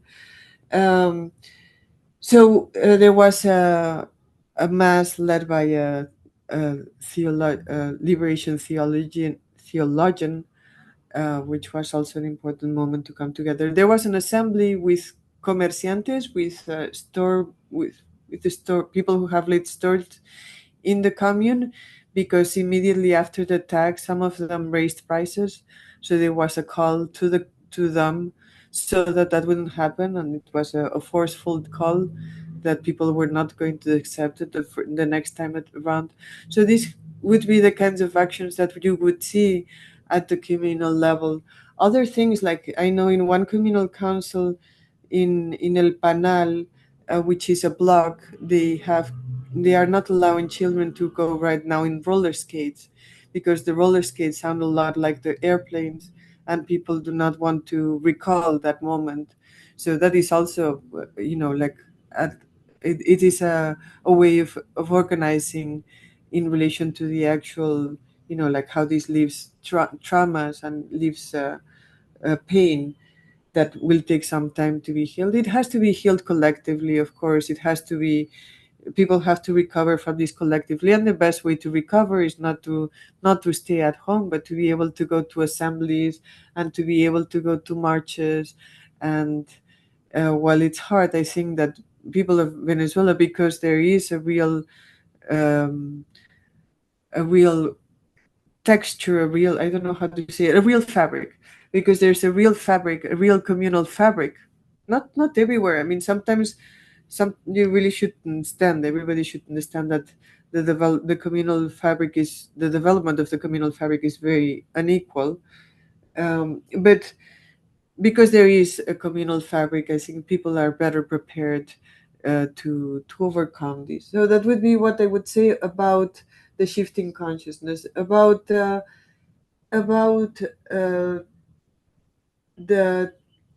whole thing with dialogue and treachery. It really bugs the shit out of me. Sorry to say this, but it bugs the shit out of me that people who never liked Maduro and criticized him for being open to dialogue now are talking like they were with Maduro and are criticizing Delcy for being open to dialogue. It really is just very annoying. It's the same people who are criticizing, who all of a sudden they've become supporters of Maduro, or what? They were always criticizing him, and now they criticize her for the things they criticized him, because she represents a rupture from him, who represented a rupture from Chavez. It just makes no sense. The whole thing makes no sense whatsoever. So it's good that you bring it up, because I'm sure that you're facing people who are, I'm sure, I know that you're doing it from the position of defense, and it's important to kind of like be able to trace the irrationality of these discourses. Dialogue, yes. We have, I think that sometimes people are talking about that what will happen was what we were aiming to, that would happen before. And probably technically, yes, there will be some similarities in terms of kind of like loosening of sanctions, which is something that were aiming to that would happen before. And President Maduro called for dialogue once and again, as President Chavez did, as Comandante Chavez did. I think that we cannot be so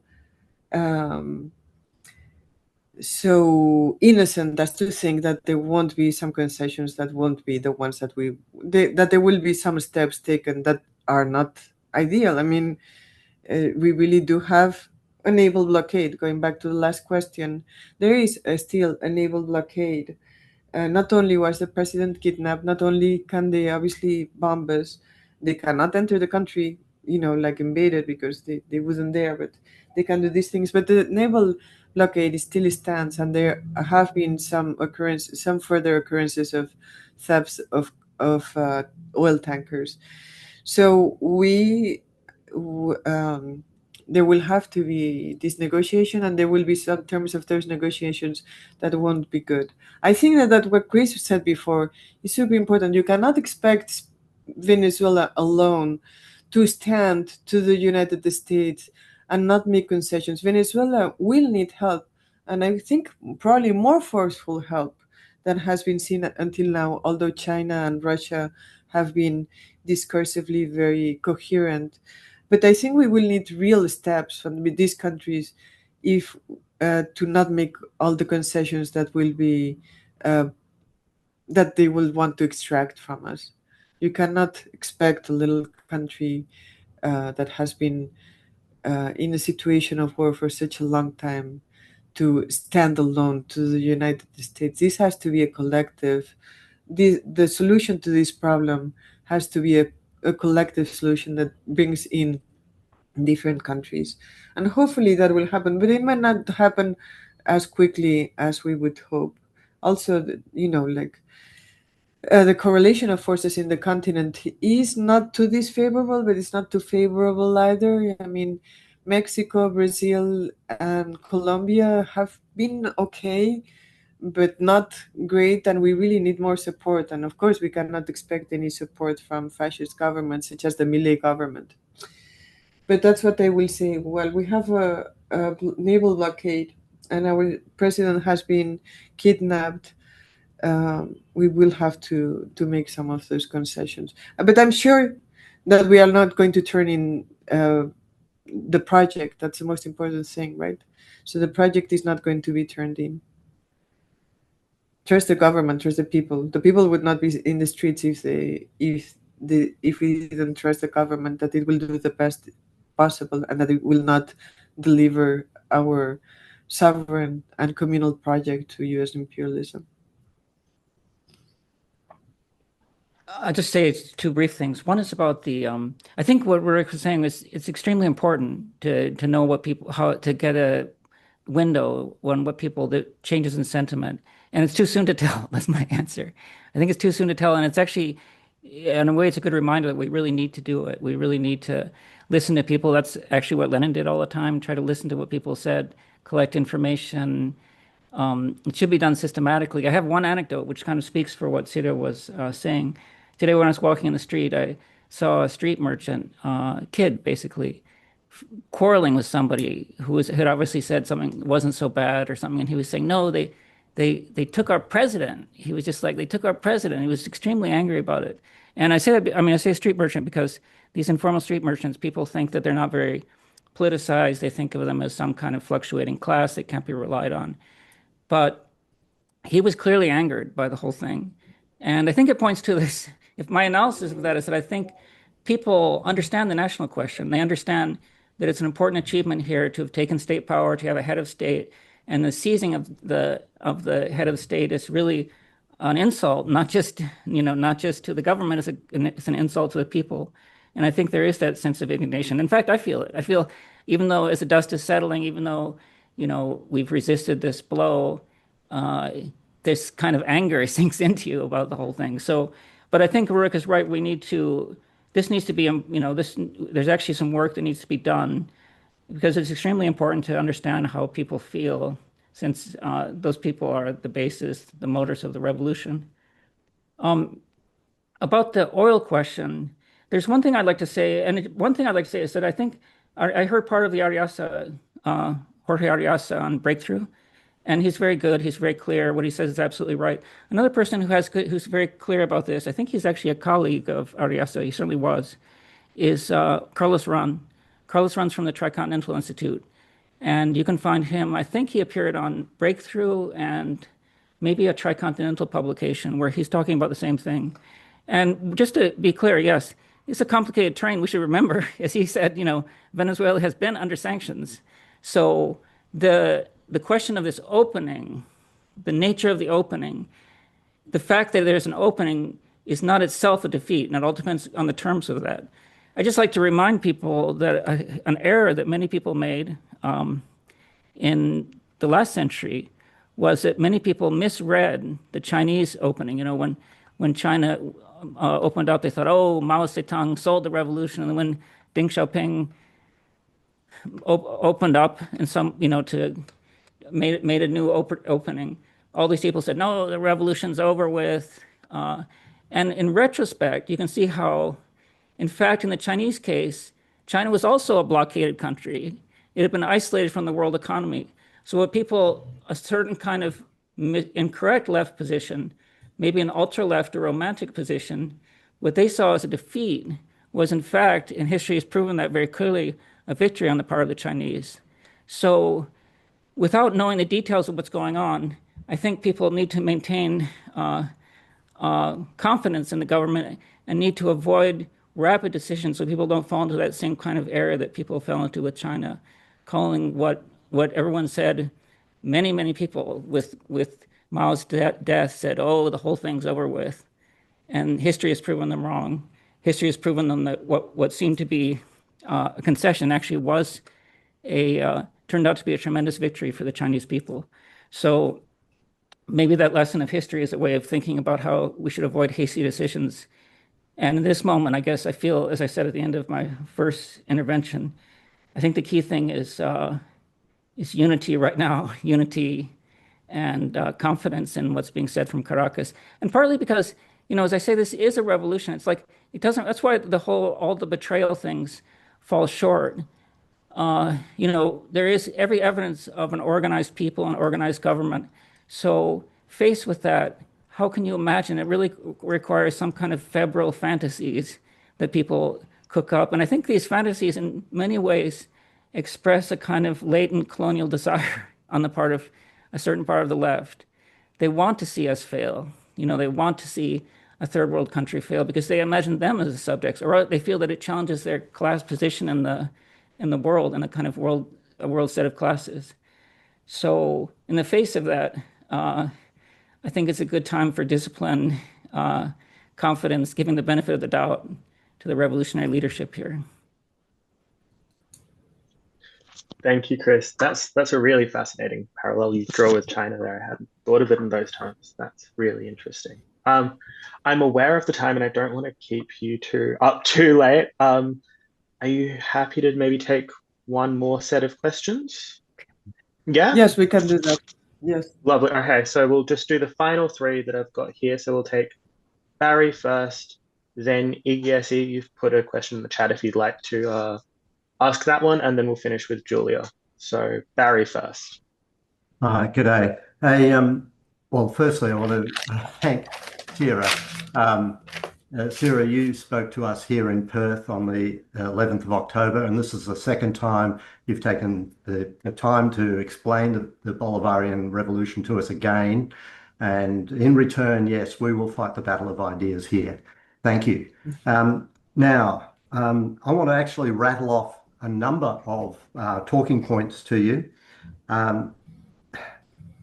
In working in building solidarity here on the Australian left, it's like wading through mud, or even wading through something more awful, because we have to fight against ideas that are circulated by the largest sections of the Australian far left. And those are two organisations. One is called Socialist Alternative, the other one's called Socialist Alliance. And so I'm going to rattle off to you the sorts of things that are coming out of those organisations that we have to argue against. And I'd just ask you if you could arm us with some counter arguments. So one thing that I have been told is that under the Maduro government, trade union organisers and leaders in Venezuela have been disappeared and murdered. That leftist parties have been banned and their leaderships jailed by the Maduro government. In fact, the Maduro government has a title, Madurismo. Madurismo, like, I don't know how to describe it. But anyway, in short, Madurismo describes and this is language that has been used to me, it's a corrupt, bureaucratic military caste that forms the government of Venezuela. Oh, and the people's communes that you've been speaking about, they're just cheerleaders for the corrupt, bureaucratic military caste.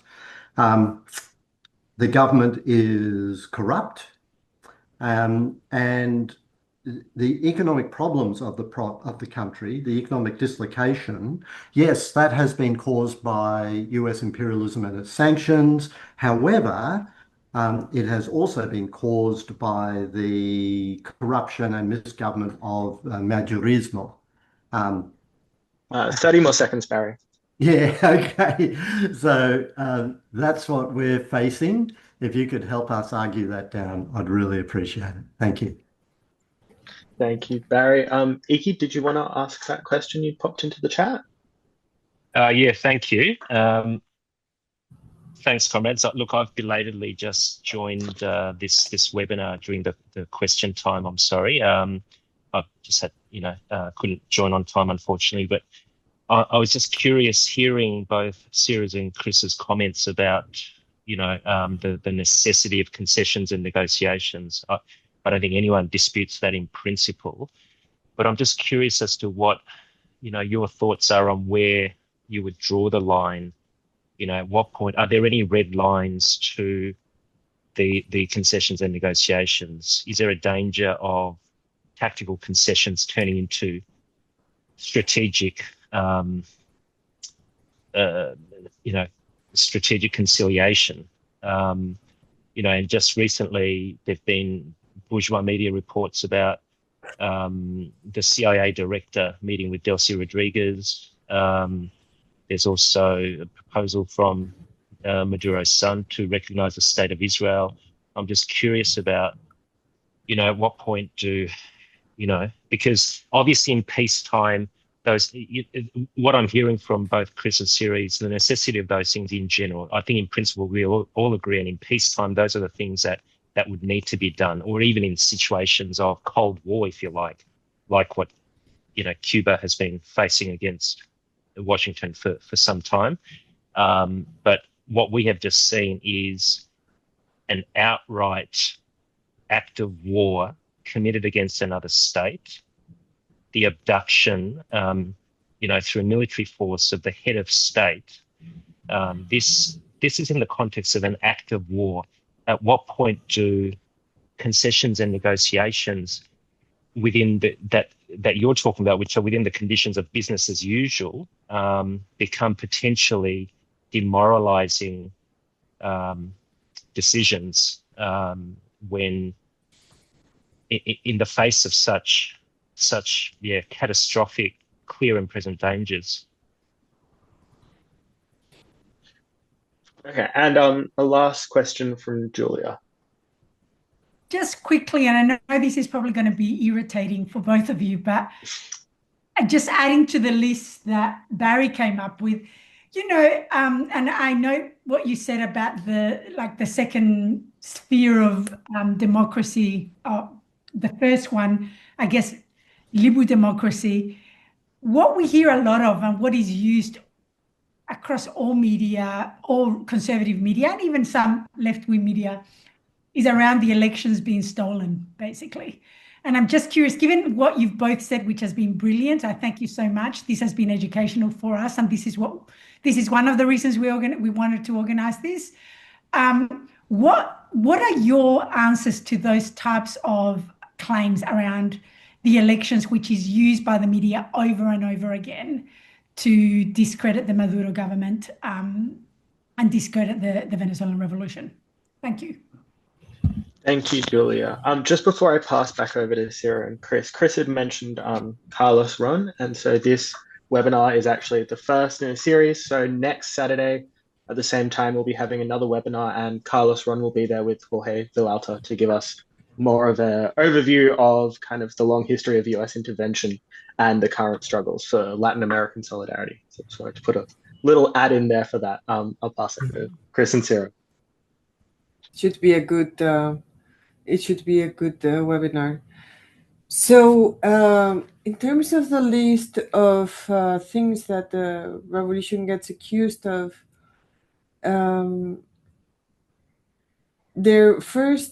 there's things like trade unions disappeared, left parties banned, and so on. Okay, there haven't been not any trade unionists disappeared. There were around the time, there's been times when there have been some mobilizations that were that were actually claiming for just things such as salaries, that turned violent, and they became guarimbas. So wages being too low, workers going out to the streets with and then some of them became kind of like riots, guarimbas, and there were some people who were who were for a brief period of time locked up. I think that nothing to be too surprised about. It happens everywhere, and there after the guarimbas of 2017, there was a collective decision to make sure that that wouldn't happen again. They got out of hand. Many people died. People got burned for being black, poor, and looking like Chavistas. So after that, there was a decision. I think it was not a governmental decision. It was a collective people's decision, people and government decision to not let that happen. So there have been a couple of instances where marches with legitimate claims became guarimba-like, and then some people were temporarily locked up. I think that one can say the truth about these things. I think that that's the best way to defend ourselves. Left parties banned? No, I mean, I imagine they are talking about the Communist Party, which hasn't been banned. There was a rupture within the Communist Party, which had become a very like a shell party. I don't know if you say that. It had kind of like, it was a very dead party, the Communist Party. Historically, it was a revolutionary party in the 60s, 70s, and so on. But it can become a shell. They never really believed in the revolution as a socialist revolution. They believed, actually, the Communist Party, that it was like the bourgeois democracy, the democratic bourgeois democracy that had to come before they of course would lead the socialist revolution. And that was the reading even with Chavez. So then there was a problem within the party, because the party actually became an opposition party, and they actually kind of like defended Maria Corina Machado on a couple of occasions. This led to internally the people who were committed to the revolution not wanting to have the leadership that was doing this bad shit in there. So there was basically the party was split into two, and the majority took control of it. The majority was Chavista and took control of the bases. The leadership was the one that had become opposition. So if we are talking about the PCB, that would be the explanation. Yes, Madurismo. People who talk about Madurismo, I mean, sometimes like what at one point can become an insult, it can also become a reivindication. Of course, I am Chavista, and I am also, I will say that I am Madurista too. I mean, like, look at what the dude did. He's a pretty impressive person, a pretty impressive leader. But when the term Madurismo is used, it is indeed generally, they try to put it together with corruption. There's no, this is a capitalist country, and there have been problems of corruption in Venezuela, like in any capitalist country. And in global south countries, sometimes the mechanisms are a little bit more, there might be, in general, in global south countries, there may be, actually, this is wrong. In the US, what is corruption elsewhere is legal in the US. It's that simple, for instance, to put one case. Not I don't know about the, like paying politicians and things like that. So is there more corruption here than in the US? I doubt it. I very much doubt it. In fact, there was one minister who was corrupt, who was Tarek Al-Aissami. And when it was found out that he was corrupt, he was put in prison. So that is evidence that there is a struggle against corruption. So no, I don't think that there's any special correlation between Maduro's government and corruption. That the communes are cheerleaders, that's a very sad one, coming from people who probably at one point thought that communes, because I think I know where some of these come from. Some of these people actually talked about communes as being wonderful things, and then when the government turns toward the communes, and the communes are happy that the government has turned towards the communes are happy that there's like this back and forth, that there's this union, then and communes of course celebrate it, then communes are cheerleaders. I mean, that's so absurd. It just And then the last one about that the problem of the crisis has to do with sanctions, but also with corruption. That's a very sad one. I mean, just to say that is just absurd. I mean, the production of oil went from 3 million to 300,000 barrels. There's so many. The country was totally cut out of the SWIFT system. There's so many things. The red lines, the concessions. It's a good question. Delcy, I'm sure, did not meet with the CIA. It is true, and I certainly hope it won't be the case that one person, Nicolás Maduro Guerra, the son of the president, has said that Venezuela needs to have diplomatic relationships with everybody, and he said, and that would include Iran and Israel. I mean, that would be an error from my perspective. That would be certainly an error. I hope it won't happen. And for the election, the last question was about the elections. I mean, I won't enter into the details, but I think that the best thing to say to those people who question the last elections, it's like, I mean, every election has been questioned pretty much since day one, right? Every election that has happened during the Bolivarian Revolution. So the last one was questioned too, but there's no reason to believe that it was any different from earlier elections. When Chavismo lost, it recognized it. It has institutions that are very capable of keeping track of votes, and not only did it go to the CNA, but it went through the Supreme Court, and it was actually the opposition, the one that did not deliver the vote tallies. Chavismo delivered the vote tallies that it had to the Supreme Court, and the opposition did not deliver the voting tallies to the Supreme Court. So that, I think, can tell you something. And we'll leave it there. I think Cito was very thorough. There's one thing I want to add.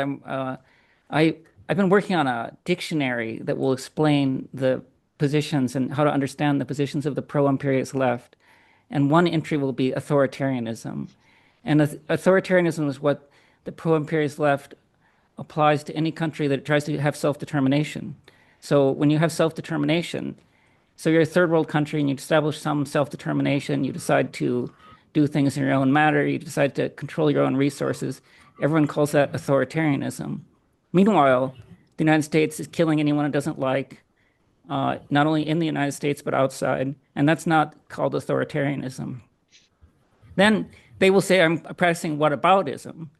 But whataboutism is really the recognition that there's objective limitations to any historical process. And so if you borrow whataboutism, you're taking revolutions out of history, you're taking everything out of history, and you're just talking about moral ideals. So that's not a materialist perspective either. And about corruption, people always talk about corruption because the minute we live in a capitalist, kind of a serious thing, we live in a capitalist world, and the minute a revolution decides they're not going to live off of green beans and the occasional capybara, but have to enter in the international market, then they engage in normal business practices, and normal business practices in capitalism are pretty much corrupt. So basically, when they start to apply this corruption charge, they're basically saying that the third world country has had to deal with global capitalism, and they want to say that instead it has to turn its back immediately on global capitalism. And then the other thing about cheerleading, this is one that I find particularly bothersome, like co-optation. the pro-imperialist left is always talking about co-optation. The popular movement's always being co-opted. But that's basically because they hate the state. They hate state power. So the minute the popular movement has any contact with state power, they'll say, oh, it was co-opted. So here, I mean, I think Venezuela, we've put that in the past pretty completely, because when about a year and a half ago, Nicolas Maduro named a communard, minister of communes, and everyone here understood that to be a victory. So I suppose it was left to people around the world to say that must be co-optation when a communard becomes minister of communes. So the whole co-optation thing that's related to the cheerleading charge is basically the attempt to break any kind of connection between the state power and the state power and popular power and the state command center of the state or the government, the revolutionary government. And the last thing, another element in the dictionary will be critical support. It's a lifestyle question for the global North left. They all have to be critical of everything. They have to be critical, because if they're not critical of things, that's part of their kind of critical is related to coolness. They can't really be committed to anything. So they have to be kind of cool about everything. When you hear the global left talking about things, it's always from the standpoint of observers, like, oh, maybe the revolution will last, maybe it will fail. It's kind of as if they were watching a sports contest or something and speculating about who might win. And so criticalness becomes a kind of lifestyle question. And obviously, just to state, the reality of the world. Domenico Lasorda, the intellectual I mentioned last, called on intellectuals to actually pay attention on what's going on in the world. Read a newspaper, read the newspapers, maybe not believe the opinion, but see what's going on in the world. And what you're seeing in the world is a class war carried out on the imperialist stage, an imperialist war, a war of the peoples, a war of the nations, especially the United States, the US-led imperialist system, against the peoples of the world, the nations of the world, the global South nations. And so there's a war going on. And tell me that critical, that you should be critical of your own side in a war. Tell me that that's the proper position. Well, that's the impression you get from the middle class left in the global North, that you should be critical of your own side in a war. Now, they're going to say that I'm proposing just being stupid. But no, there are a million tasks for people on the left to understand things, to investigate, to actually promote a process. When you're engaged with the process, there's a million intellectual tasks, from humble ones, which are often the most important, to very difficult intellectual tasks that involve research and theorization. But those positions are not really what falls into what the critical left pursues. They're rather about removal, about standing back and seeing who might win and who might lose, as if there weren't a war going on, and there is a war going on. Thank you, Chris. I look forward to reading that dictionary. That sounds like it'll be very useful. So yeah, I want to thank Ciro and Chris so much for being here with us and sharing their inside knowledge, which we do struggle to get here. So having your voices is so important. As I said before, next Saturday we have another webinar, which will be with Carlos Ron and Jorge Villalta, a very similar sort of thing. And then in Sydney, the weekend after, so that's Saturday the 31st, there's a screening of The Revolution. Will not be televised. So yeah, I guess if Ciro or Chris have any last words they want to share with us before we wrap up, I'll pass over to them. I just have a great thing to say. I want to say thank you for inviting us, but thank you especially to people on the Australian left who, I forgot to mention, the people who came out immediately on the very day that Venezuela was attacked. People around Australia came out to defend Venezuela. That's really appreciated here. I actually shared some images that were sent to me from Australia in some of our chat groups. That's really a great thing, and I'm happy people came out for Venezuela, which is also coming out for a worldwide struggle. Yes, I also want to thank everybody for the support and for, and also for giving the battle of ideas, which I understand is more or less pretty intense, specifically in your part of the world, and because there are some sectors that were formally identified as Chavistas, that makes it a little bit more complicated. But I think that ultimately, my sense is that we, among the left, we are the majority. Hopefully, I'm not wrong about that, because because I also saw the images of people marching out in support of the president, demanding his return, and in support of the Bolivarian Revolution in Australia. So thank you. And yes, I guess all I could say is that I saw somewhere in the chat people were asking, there's Telesur in English. That's one place also that I think we haven't mentioned, where you can turn to for information. There's also, I'm writing right now a bi-weekly column in Monthly Review Online. I think the first one I know the first one came out today. There's a work that Chris and I have been doing on communes, actually books, a collection of 10 books mostly on communes that you can find in Chris's website. If you go to Chris's website, which is chrisgilbert.site, you will find this Resistencia Comunal collection of books, and you can also find the click on a link where you will be able to read them in English. So those may be some, if you are specifically interested in the issue of communes, which is our long-standing struggle, that's our objective. You can not only read Chris's book, which is called Commune or Nothing, published by Monthly Review, it was mentioned earlier, but also go to his site and you will find a fair amount of content